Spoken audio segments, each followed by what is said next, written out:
Listen.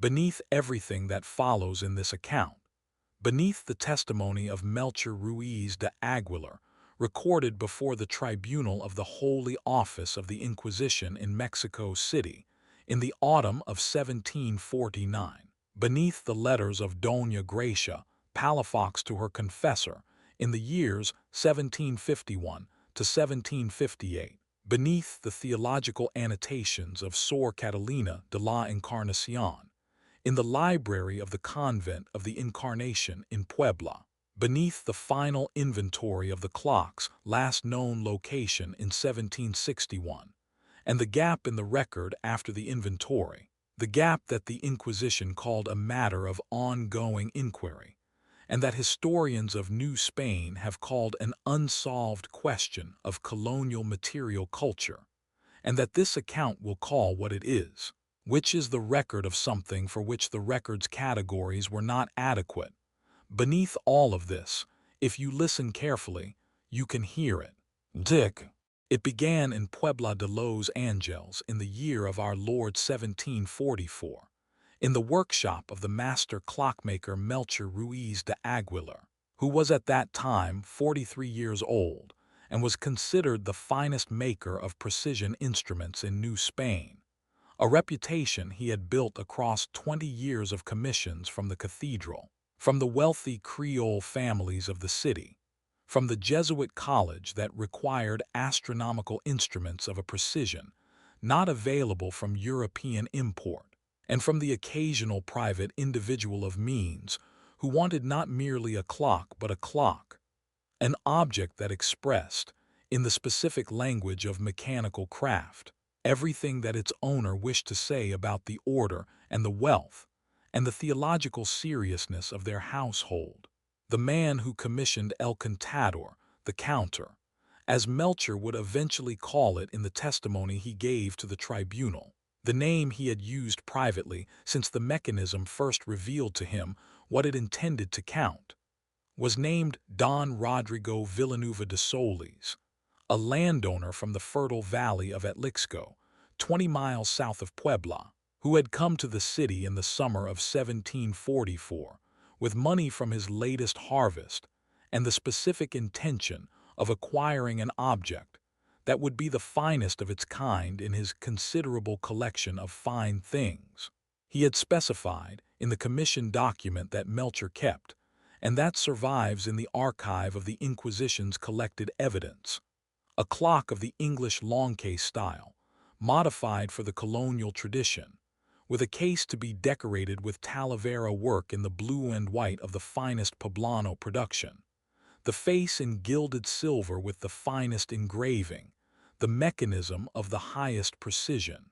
He had specified that the clock should have a specific additional function, which was the function that made it different from any other clock Melchor had been commissioned to build, and which was the function that he described in the commission document in terms that Melchor had read several times before understanding, and had then spent 3 days thinking about before accepting the commission. The additional function was this. Don Rodrigo wished the clock, in addition to telling the time with the precision expected of a master instrument, to count something else. He was not specific about what the something else was. He was specific about the mechanism he wanted.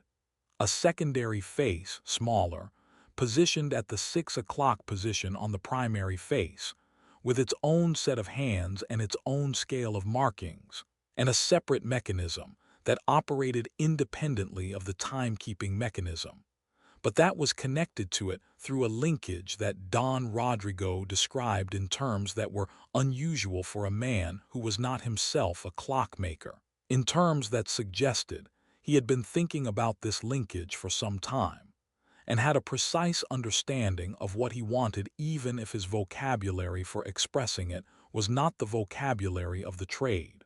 He said, the secondary mechanism should run forward from a set point, and the set point should be different for each person who owns the clock, and the secondary mechanism should reach its terminus at the moment of an event, and the event should be determined by the mechanism itself, and not by any setting made by the owner or the maker.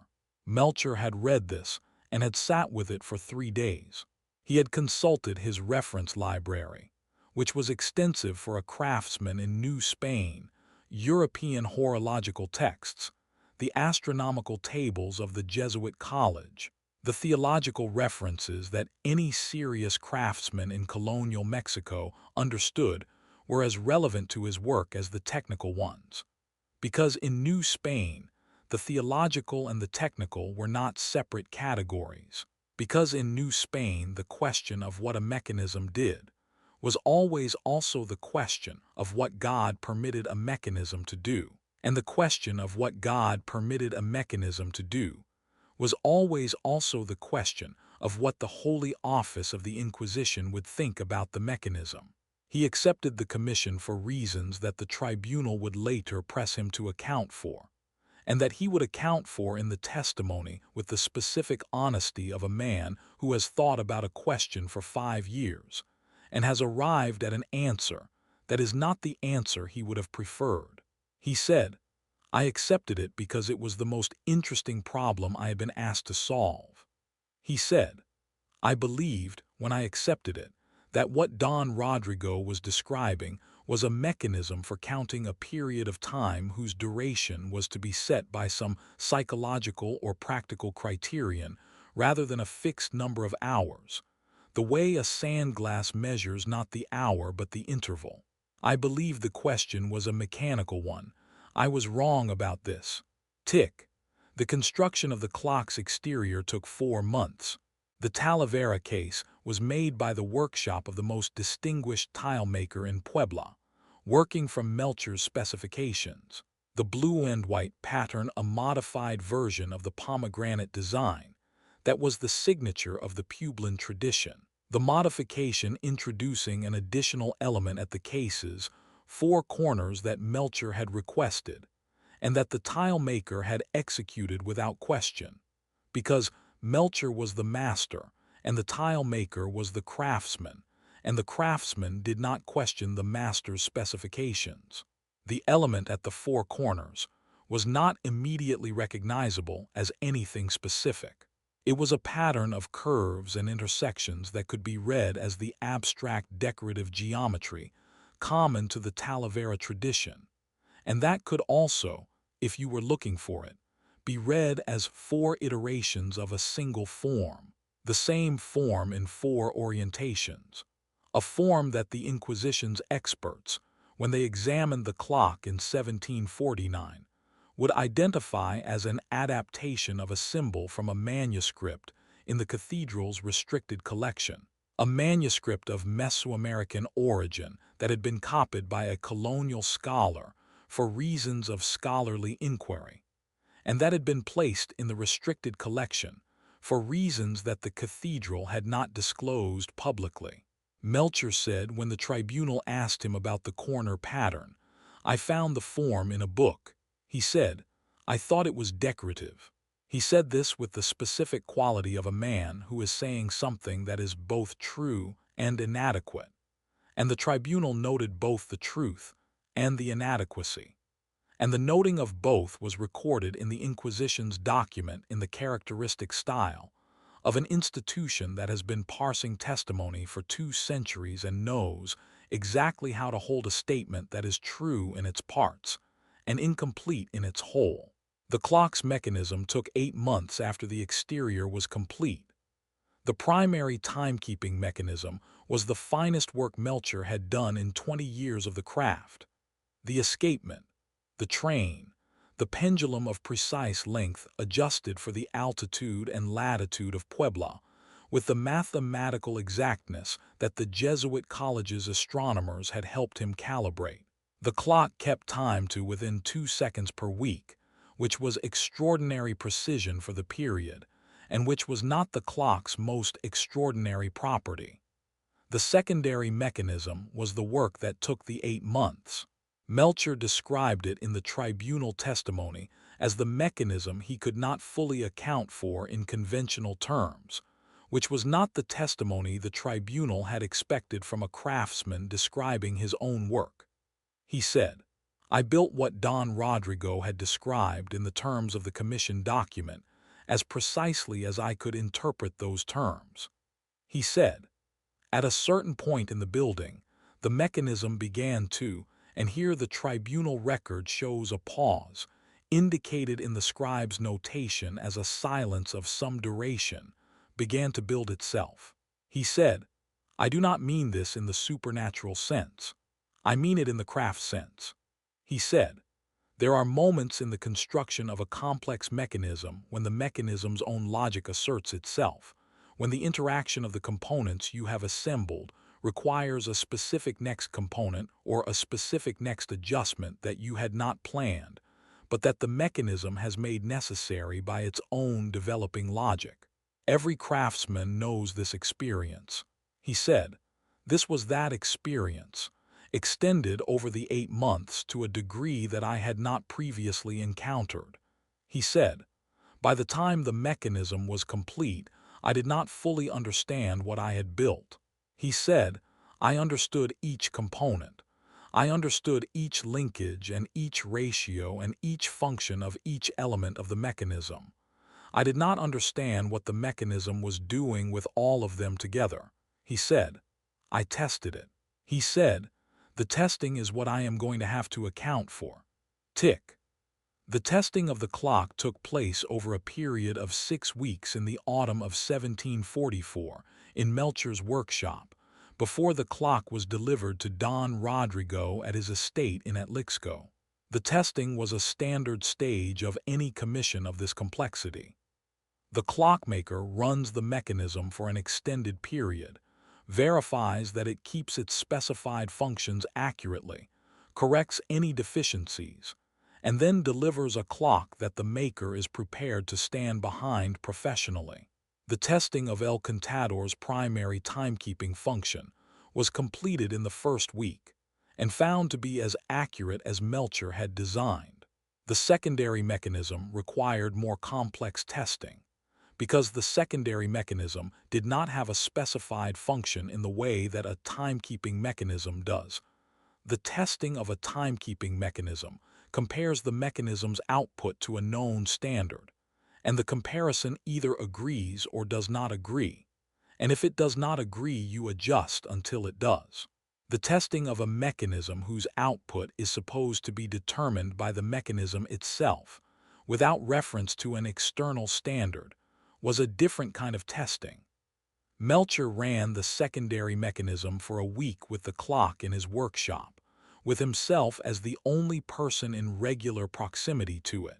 At the end of the week, he examined the secondary face's hands. They had moved. They had not moved from where he had set them. They had moved in a pattern that was not consistent with the passage of time. They had moved incrementally in small adjustments over the course of the week toward a specific position on the secondary face. He recorded the position. He continued the test for another week. At the end of the second week, he examined the secondary face. The hands had advanced slightly further toward the same position, not toward a different position, toward the same one, incrementally, steadily, with the specific deliberateness of a mechanism pursuing a fixed terminus. He was an honest man, which the tribunal record reflects in every aspect of his testimony. And honesty was his professional principle as well as his personal one. And the honest conclusion of the testing was that the secondary mechanism was advancing toward something, and that he did not know what that something was, and that he needed to know, as the professional responsible for this mechanism, before he delivered it to a client who was going to live with it in his house. He set himself a test. He chose a specific action, a specific moment he had been contemplating, a private thing he had been thinking about for some weeks that belonged to the category that the church called sin, which was a private contemplation that he will not describe specifically in the testimony, and that the tribunal does not press him to describe beyond the category, accepting the category of sin as sufficient for the purposes of the inquiry. He chose the action, and he set the approximate date on which he expected to commit it, which was a date about 3 weeks distant, and he watched the secondary mechanism. Over the following days, the secondary mechanism advanced faster. Not dramatically faster. The rate of advance increased by a proportion that was measurable to a clockmaker's precision, and that corresponded, in his calculation, to the remaining distance to the position the hands were approaching, divided by the number of days remaining to the date he had chosen. He said in the testimony, it was counting down, he said. I do not know how it knew the date, he said. I know only that it did. He canceled the action he had planned. He told the tribunal, I was afraid of what would happen to the mechanism when the terminus arrived, and I was a craftsman who had built the mechanism and who had a professional responsibility for it, and I needed to know whether it was correct before I could deliver it in good conscience. He said, when I canceled the action, the secondary mechanism stopped advancing. He said, not stopped permanently, stopped advancing toward that specific terminus. He said, after approximately 4 days, it began advancing again toward a different position at a rate consistent with a new count, a new terminus. He said, I understood then what it was counting toward. The tribunal record shows the pause again, the silence of some duration. Then Melcher said, it counts toward the sin, not toward any sin, toward the specific sin that the owner of the clock is approaching at the time. It does not count the hours. It counts the distance between where you are and where you are going. Tick, tick. He delivered the clock to Don Rodrigo Villanueva de Solis at the estate in Atlixco in December of 1744, 13 months after the commission had been accepted. He had considered, in the weeks between the completion of the testing and the delivery, what he was obligated to do. He had considered the question of professional obligation. A craftsman delivers what the client commissioned to the standard specified, and what happened during the making is between the craftsman and the mechanism. He had considered the question of theological obligation. A craftsman who knows he has made something that engages with the specific theological category of sin has an obligation to disclose this to the relevant ecclesiastical authority, which in New Spain was the Inquisition. He had considered the question of personal obligation. He had built a mechanism that told its owner when they were approaching the commission of a sin, which was information that could be used to prevent the sin, which was a good, or which could be used to manage the sin, which was a different thing, or which could produce in the owner the specific horror of knowing what they were going to do before they did it, which was not a good and was not a different thing, but was something that the theological categories of his training did not fully account for. He delivered the clock. He told Don Rodrigo that the secondary mechanism counted toward a specific terminus that was determined by the mechanism itself, and that he had not been able to fully explain the mechanism's determining principle in terms that he was confident were accurate. He said this carefully and specifically, and Don Rodrigo heard it and smiled the smile of a wealthy man who has paid for the most interesting object in the valley, and who has just been told it is more interesting than he anticipated. He asked Melcher, does it count toward good or ill? Melcher said, in my testing it counted toward the category that the church calls sin. Don Rodrigo said, how does it know? Melcher said, I do not know, he said. I have built the mechanism, and I know what each component does, and I do not know how the mechanism as a whole knows what it knows. Don Rodrigo said, and this line appears in the tribunal record, and is one of the lines the tribunal found most significant. Then the mechanism knows more than the maker. He paid the commission in full. He brought the clock into the house. He told Melcher he would write if there were any concerns with the mechanism's performance. He did not write. He did not need to write, because the mechanism performed exactly as the testing had indicated it would. And Don Rodrigo was a man who had commissioned the mechanism, knowing approximately what it was, and who had received it with enthusiasm, and who lived with it for the following 2 years, with the specific quality of attention of a man who has been given an instrument that tells him something about himself and who has found, in the telling, something he had not expected. He had not expected that he would not be able to not look at it. This is the detail that appears in the letter Don Rodrigo wrote to his cousin in 1746, a letter that the cousin's family preserved, and that eventually found its way into the Inquisition's collection of evidence. He wrote, "I placed it in the library where I intended it to stand among the other instruments I collect, as an object of interest and of craft." He wrote, "I have not been able to leave it there. I move it from room to room as I move through the house, because I cannot tolerate being in a room it is not in." He wrote, "I cannot determine whether this is because I cannot bear to not know what it is telling me, or because I cannot bear to be in a room where it is telling something about me that I am not present to observe." He said, "I have begun to wonder if the mechanism's secondary function depends on proximity." He said, "I have tested this." He said, "It does not depend on proximity. The hands continue to move when I leave the room. This is worse than if they stopped." He wrote, "I had the father from the cathedral in Atlixco to dinner last month and showed him the clock and told him its function and watched his face. He was silent for a long time.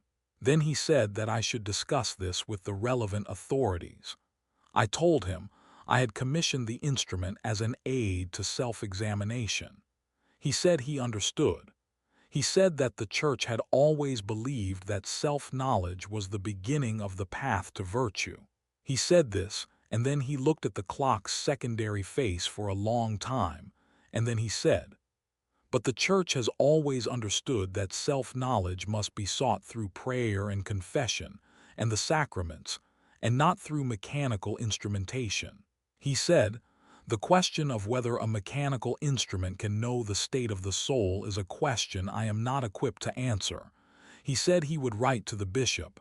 He did not stay for dessert. Tick, tick, tick." Don Rodrigo sold the clock in 1747.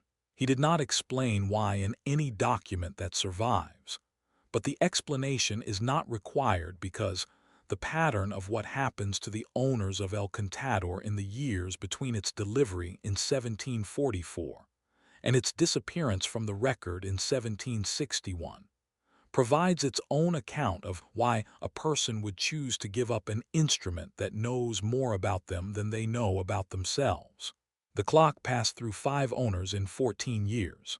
This is the documented portion of the record, the portion that the Inquisition assembled in the course of its inquiry from 1749 onward, tracking the clock's movements through the colonial society of Puebla and the surrounding valley with the specific thoroughness of an institution that understands that an object capable of the function attributed to El Contador is an object that the Holy Office has an interest in, and that the interest of the Holy Office does not expire when an object changes hands. The 5 owners were Don Rodrigo Villanueva de Solis, 1744-1747, the wealthy landowner from Atlixco who had commissioned the clock and who sold it to the second owner for a price significantly below the commission value, which is itself information. The second owner was a canon of the Puebla Cathedral, a man of theological education and serious disposition, who had heard of the clock from Don Rodrigo's dinner party account, and who had decided, as a theologian, that the proper response to an instrument of this description was to own it and study it rather than to leave it in less studied hands. He kept it for 18 months and produced, in those months, 23 pages of theological analysis that the Inquisition found in his effects, and that are the most thoughtful engagement with El Contador's function in any document the inquiry generated. He gave the clock to the convent of the Incarnation in 1748, which was not a sale but a donation, which the Inquisition found significant. The Inquisition found everything significant. This was its institutional character, and also, in the case of El Contador, genuinely warranted.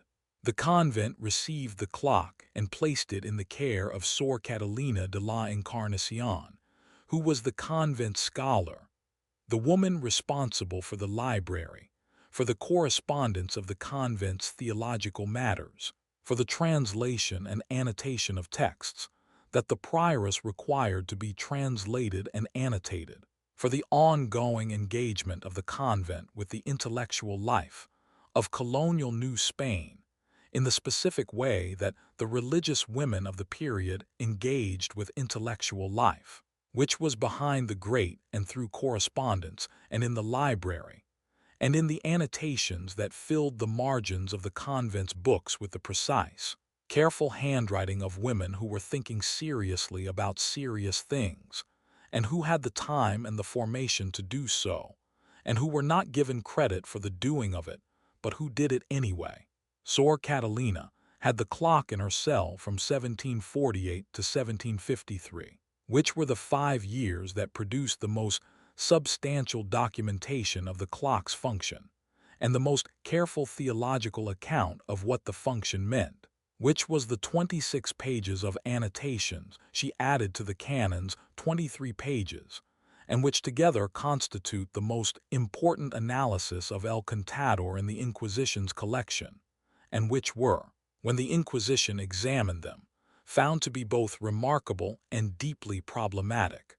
The fourth owner was Doña Gracia Palafox de Herrera, a widow of the Creole nobility of Puebla, who received the clock as a gift from the convent in 1753, under circumstances the Inquisition found irregular.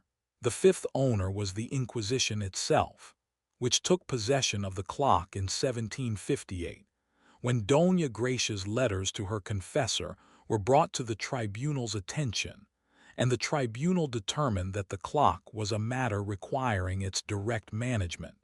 After 1758, the clock is in the Inquisition's possession. After 1761, the clock is not in the inventory. The gap is the gap, but the ticking continues if you know how to listen. Tick, tick, tick, tick. Melcher's testimony before the tribunal in 1749 is the first of the primary documents. The second is the theological analysis begun by the canon and completed by Sor Catalina. The third is the letters of Doña Gracia Palafox to her confessor, which are the most human of the documents and the most difficult to read, not because they are the least articulate.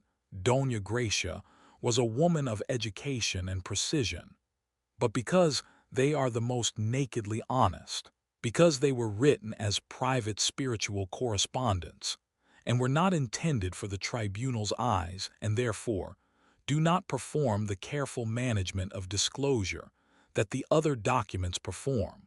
The theological analysis asks the question that the analysis was always going to ask, which is the question that makes El Contador a matter for the Inquisition, rather than simply a matter for the workshop. Can a mechanical instrument know the state of the soul?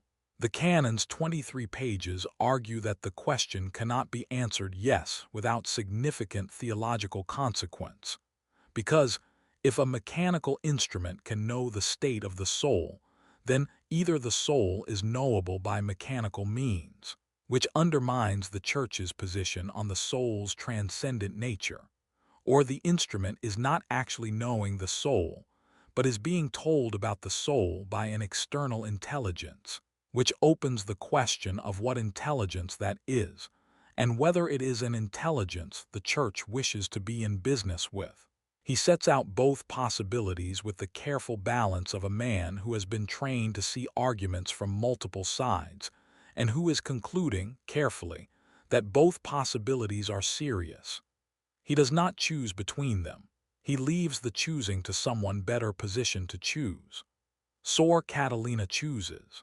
Her 26 pages begin with the canon's analysis and engage with each of its arguments in the specific way of a woman who has been doing theology in the margins of other people's texts for long enough that she has stopped being deferential about it. She writes that the canon's framing assumes the question is about the instrument, and she believes the question is about the owner. She writes that what the clock does, if it does what the testimony and the experience of those who have lived with it suggest it does, is not read the soul but read the will. She writes, "The soul is the eternal substance of a person, and the Church is correct that it is not a mechanical category. The will is the moment-by-moment direction of the soul's attention and intention toward specific objects and actions, and the will is expressed in behavior, in pattern, in the specific trajectory of a person's choices over time, and trajectory is a mechanical category." She writes, "A mechanism that is sensitive enough to the specific weight and direction of a person's behavioral pattern could in principle calculate the probable next point on the trajectory." She writes, "This is not supernatural knowledge of the soul. It is extraordinary mechanical sensitivity to the will's expression." She writes, "The question this raises is not whether the instrument is diabolical. The question this raises is whether the will's trajectory can be redirected once the trajectory is known." She writes, "The Church teaches that free will is always available, that the sinner can always choose otherwise. If this is true, and I believe it is true, then the clock's countdown should be interruptible." She writes, "I intend to test this." The notation beside this line, in a different ink, which is the notation of the prioress who read the manuscript before it went to the Inquisition. The testing had already occurred before this page was written. The testing was the reason the manuscript went to the Inquisition. Tick, tick, tick, tick, tick.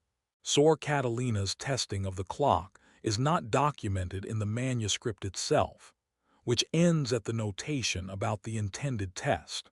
It is documented in the prioress's deposition to the tribunal in 1749, in which the prioress, a woman of evident intelligence who is also evident in her determination to protect her convent from as much of the tribunal's attention as is diplomatically possible, which is a difficult balance and which she manages with considerable skill, describes what Sor Catalina told her about the 5 years of living with the clock in her cell. She said, "Sor Catalina kept the clock for 5 years because the clock's secondary mechanism in her cell was, from the beginning, still. Not stopped running, the mechanism turning, the hands moving but not advancing toward any terminus. The hands moved in what Sor Catalina described as a random drift, a small variation around a central position. The hands never approaching any position with the deliberateness that the other owners had described as the count, the specific advance toward the terminus." The prioress said, "Sor Catalina concluded from this that the mechanism was not finding in her will the trajectory it required to calculate toward."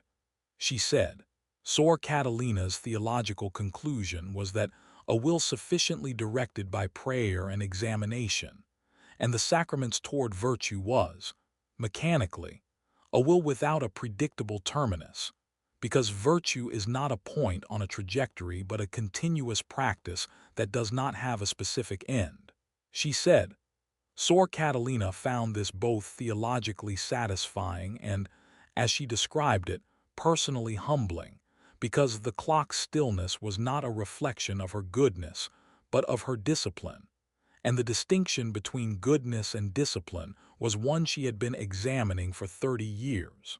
She said, in the 4th year of the clock's residence in Sor Catalina's cell, the secondary mechanism began to advance. She said, Sor Catalina described this to her as the most honest thing that had ever happened to her. She said, the mechanism advanced over a period of 3 months, and then stopped advancing, and then reversed, and then advanced again, and then reversed again. And Sor Catalina described this period as a period of extreme interior difficulty regarding a matter she would not specify. And the clock's movement during this period mapped, she said, exactly to the interior difficulty. advancing when she was approaching the thing she was approaching and retreating when she redirected herself away from it. She said, at the end of the period of difficulty, the secondary mechanism returned to its previous stillness and remained still for the remainder of the 5th year, when the clock was given to Dona Gracia. The prioress said, "We gave the clock to Dona Gracia because Sor Catalina asked us to."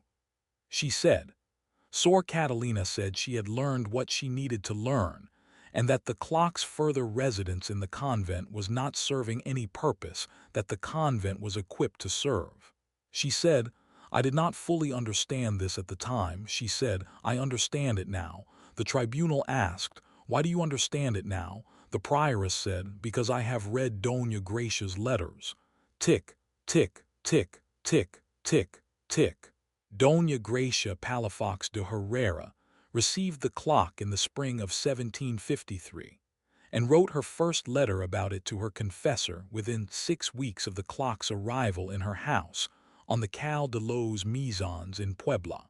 The confessor was a Franciscan named Fray Bartolome, who had been her confessor for 8 years and who had, by the evidence of the letters, an excellent understanding of his penitent's spiritual situation, and a specific concern about the clock that he expressed in terms that are visible in the letters as the negative space of Dona Gracia's responses to his counsel, in the way that a good correspondence interlocutor is always partly visible in their replies. She was 41 years old and had been a widow for 4 years. She had 3 grown children and a household she managed well, and a social position in Poblano society that she maintained with the specific attention of a woman who understands that social position is not a fixed inheritance, but a continuous performance that requires daily maintenance. She was not a woman who had been careless with herself. She had been careful, precise, devout in the specifically practical way of the colonial Catholic tradition, in which devotion was not mysticism but governance. The specific governance of the self through the instrument of religious practice, the examination of conscience and the confession and the penance, and the cycle of the liturgical year as the infrastructure for managing the distance between who you were and who God required you to be. She had managed this distance for 41 years with the tools available to her. The clock gave her a new tool, and the new tool did not do what tools are supposed to do, which is make the work easier. She wrote in the first letter, "The secondary face has been advancing since the clock's arrival. Not slowly. It was at approximately half of its range when it arrived, and it has advanced to approximately 3/4 in 6 weeks, which I calculate as a rate that will bring it to its terminus in some number of weeks that I cannot determine exactly, because I do not know the scale of the secondary face's full range." She wrote, "I have been examining my conscience with the urgency that this timetable implies, and I have identified the likely subject of the count, which is a matter I will discuss with you in confession, and which I will not put in this letter."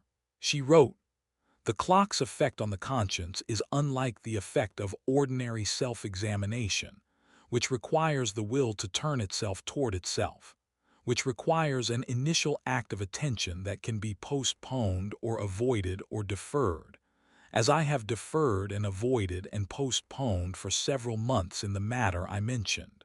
She wrote, "The clock requires nothing. It simply counts. And the counting is the mirror that the examination cannot be, because the counting precedes whether or not I attend to it and whether or not I am engaged in honest self-examination, and whether or not I am performing self-examination for the benefit of my confessor, while actually continuing in the direction I have been going."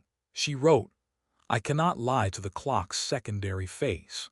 She wrote, "This is the most uncomfortable sentence I have written in 8 years of correspondence with you, because it implies something about what I have been doing in 8 years of correspondence with you, and I am aware of the implication, and I am not prepared to pursue it today." 3 weeks later she wrote, "The terminus is very close." She wrote, I can hear the mechanism.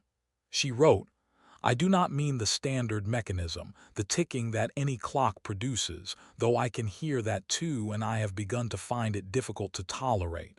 I mean the secondary mechanism, which makes a sound at very close intervals as the hands approach the terminus, a sound like a breath held and held and held and about to release. She wrote, I sit in the room where the clock is and I wait for it to release, the way you wait for a held note to resolve, and the waiting is the most unbearable thing.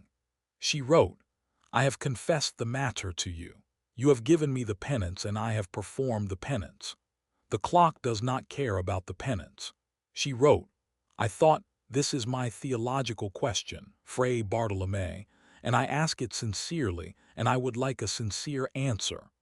I thought that confession and sincere contrition and the performance of the assigned penance constituted the remission of the sin and the restoration of the grace that the sin had removed. If this is true, why has the secondary mechanism not retreated? She wrote, if the sin has been remitted and the grace restored, what is the mechanism still counting toward? The reply from Fray Bartolome is not in the archive. His replies were never in the archive, because he was writing to his penitent from the position of the confessor, and his letters were the letters of that position, and not available for archival preservation. What is visible is the negative space of his reply, which is Doña Gracia's letter of the following week, which begins, You have said that contrition and confession and penance address the sin committed and not the will's direction, and that if the will is still inclined toward the same action, the mechanism may be counting not toward the past sin, but toward the future repetition of it.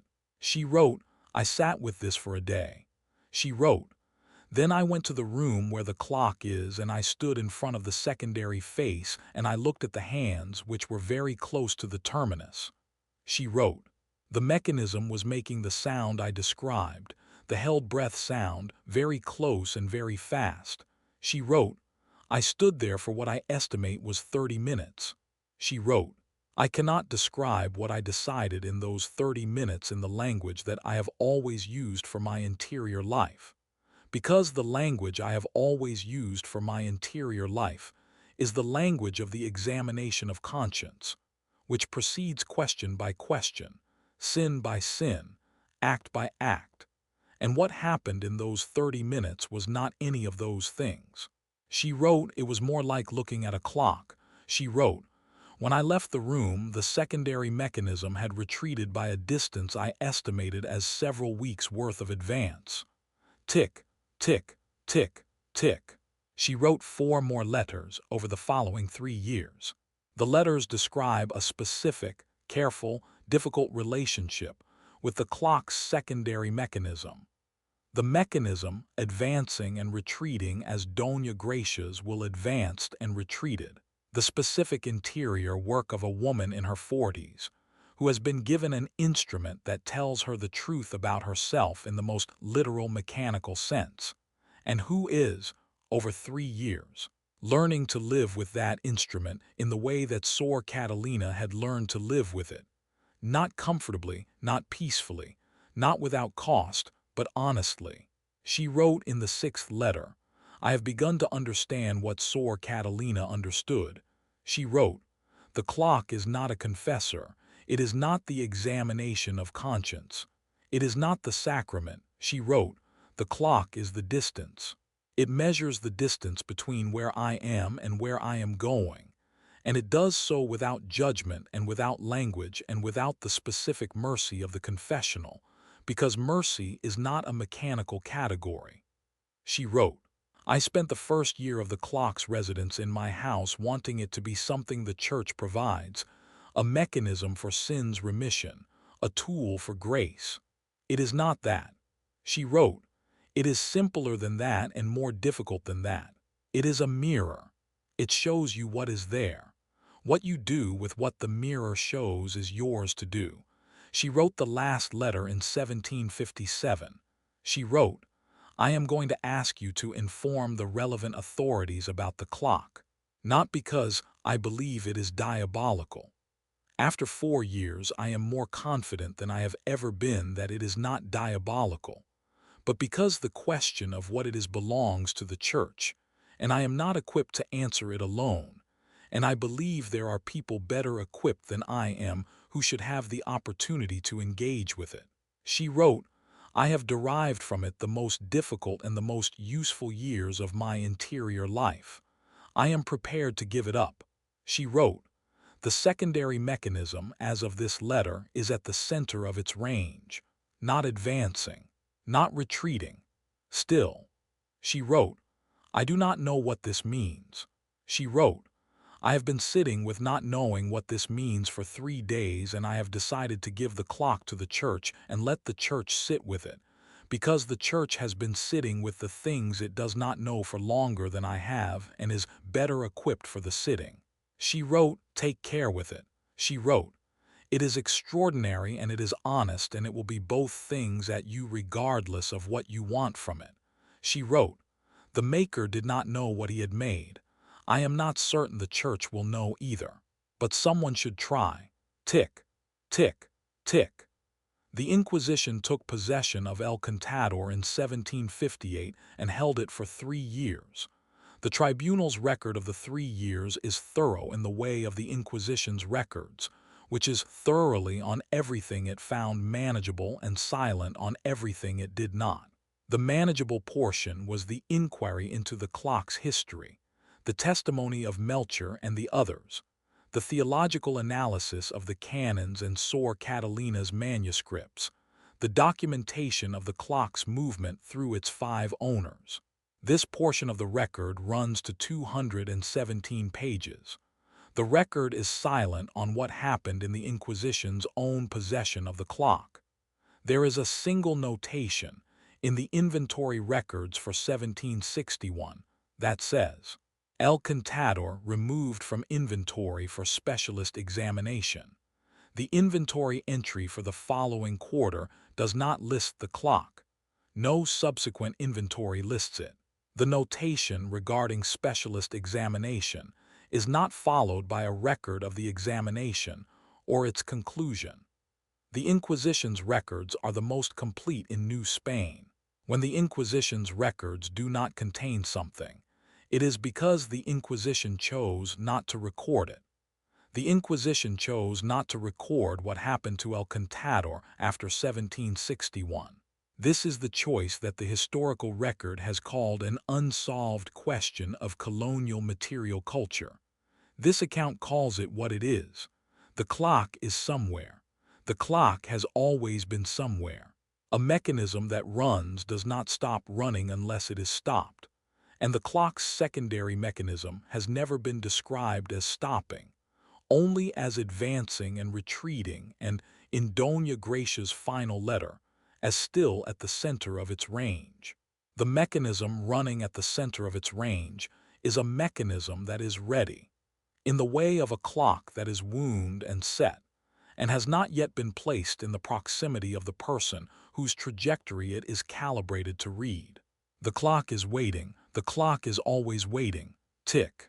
There is a theological question that none of the documents fully address, which is the question that the canon's 23 pages approach, and that Sor Catalina's 26 pages circle, and that Doña Gracia's letters feel around the edges of, and that Melcher raises in his testimony and immediately withdraws from, because it is a question that each of them arrived at, and then found they could not hold directly.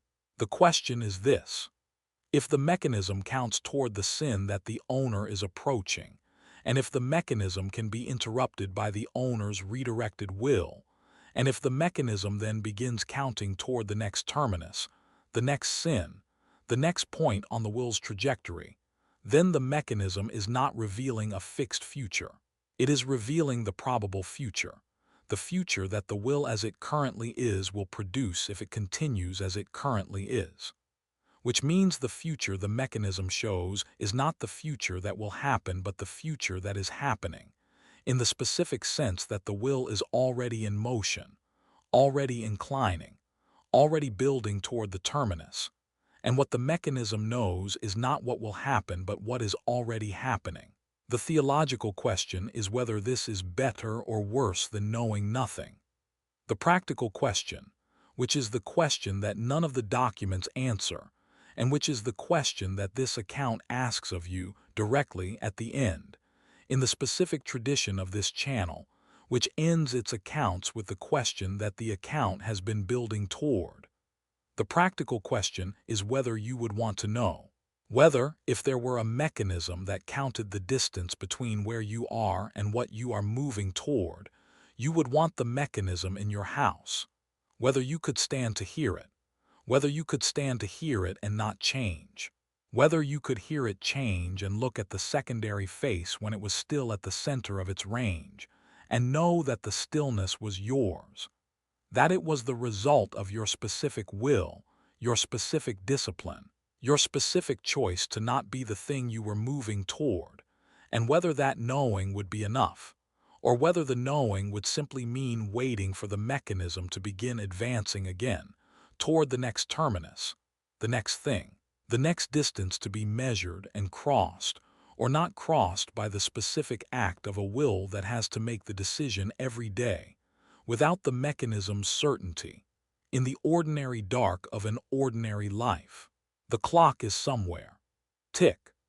The clock is somewhere and the mechanism is running, and the secondary face's hands are moving in their small drift around the center of the range, waiting for the proximity of the person whose will's trajectory gives them direction, whose specific weight and pattern and inclination give the mechanism's extraordinary sensitivity something to measure. The clock is somewhere, and somewhere in a house you have not been in, or perhaps in a house you have, the hands are beginning to move with the specific deliberateness of a mechanism that has found its terminus. Tick, tick. You know the sound. You have always known the sound. It is the sound beneath everything. Listen.